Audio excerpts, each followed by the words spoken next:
في سؤال بسيط بس جوابه مو بسيط أبداً. آخر مرة غيرت فيها شي بحياتك إمتى كانت؟ خد وقتك وفكر. مو عم أحكي عن موبايل جديد ولا قصة شهر ولا قرار سريع. أنا عم أحكي عن تغيير حقيقي، تغيير بمسارك، بعلاقاتك، بطريقة تفكيرك.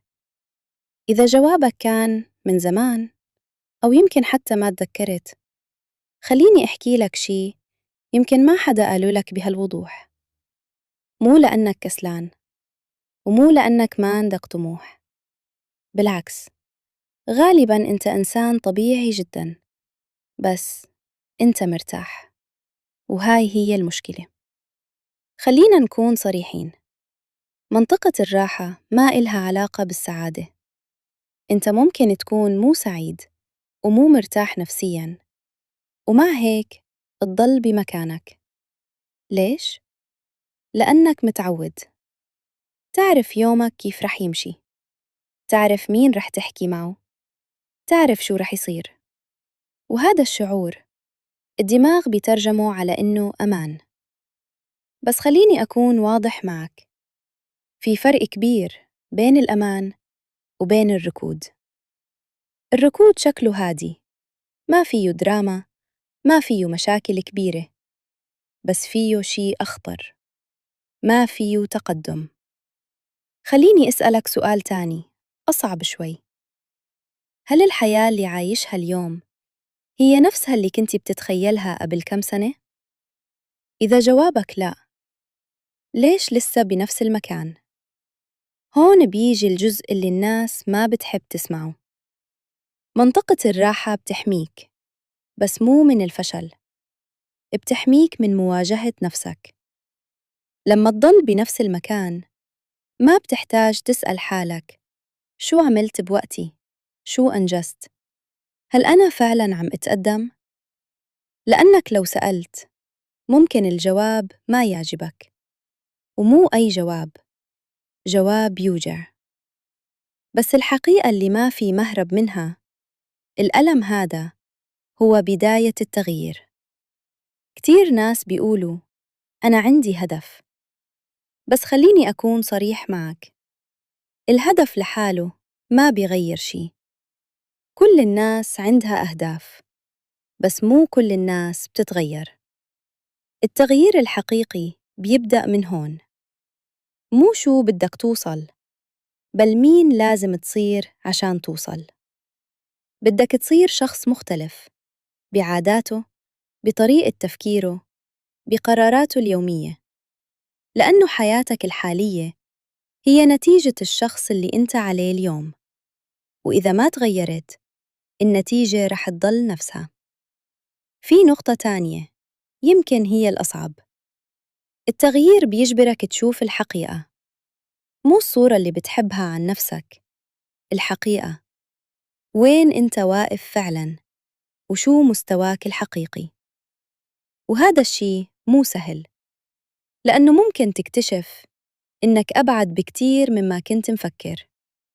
بس بنفس الوقت هاي اللحظة تحديداً هي أقوى لحظة ممكن تمر فيها. ليش؟ لأنك أخيراً شايف الطريق بوضوح. في سبب ثالث بيخلي الناس ما تتغير، الخوف من المجهول. أي تغيير حقيقي يعني أنت داخل على شي ما بتعرفه، ما بتعرف إذا رح تنجح، ما بتعرف شو رح يصير، والدماغ بيكره هذا الشي، بيحب الواضح حتى لو كان سيء. بس خليني أعطيك الحقيقة بدون تجميل، إنك تضل مكانك مو أمان، هذا قرار بطيء بالانسحاب من حياتك. وخليني أقولها بشكل أوضح، 50% احتمال تنجح أحسن من 0% وإنت ماشي بنفس الدائرة كل يوم. وفي نقطة أخيرة ناس كتير بتتجاهلها، التغيير رح يغير علاقاتك، مو لأنك صرت إنسان سيء، بس لأنك ما عدت نفس الشخص.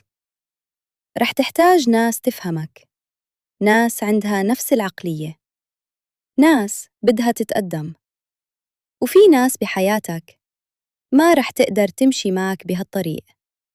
وهذا مو خيانة ولا قسوة، هذا جزء طبيعي من النمو. بدي أتركك مع فكرة بسيطة بس قوية.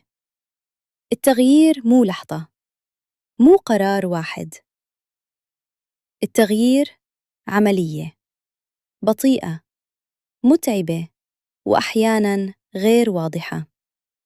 بس في شي أكيد، اللي ما بيتغير بيضل مكانه. ومع الوقت البقاء بنفس المكان ما بيعود ثبات، بيصير تراجع. إذا وصلت لهون فهذا الفيديو إلك، مو صدفة. فكر اليوم مو بكرة.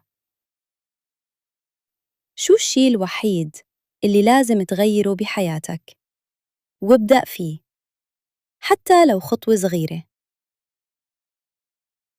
وإذا حسيت إنه هالحكي لمس شي فيك، شاركه مع شخص بتحبه، يمكن يكون هو كمان محتاج يسمعه. في ناس رح تسمع هالكلام وتحس إنه صح، وبعد 5 دقايق ترجع تعيش نفس حياتها، نفس العادات، نفس الأعذار، نفس المكان. مو لأنهم ما فهموا، لأن التغيير صعب والراحة أسهل. والمشكلة مو هون، المشكلة إنك بتقنع حالك إنك رح تتغير، بس مو اليوم. فالسؤال مو هل اقتنعت، السؤال الحقيقي هل رح تعمل شي مختلف بعد ما يخلص الفيديو، ولا رح يكون مجرد كلام ويمر؟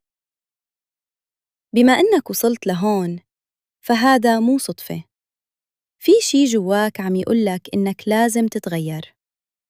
فما بدي منك تكتب تعليق عادي، بديك تكتب شي واحد.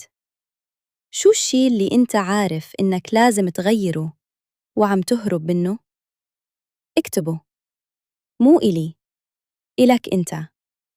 لأن أول خطوة بالتغيير إنك تعترف. وإذا حاب تدعم هالقناة، اشتراكك مو بس رقم، هو دليل إنك فعلاً قررت تبدأ. وخلي هالفيديو يكون نقطة بداية، مو مجرد كلام سمعته ونسيته. سلام، وخلي هالمرة تكون مختلفة.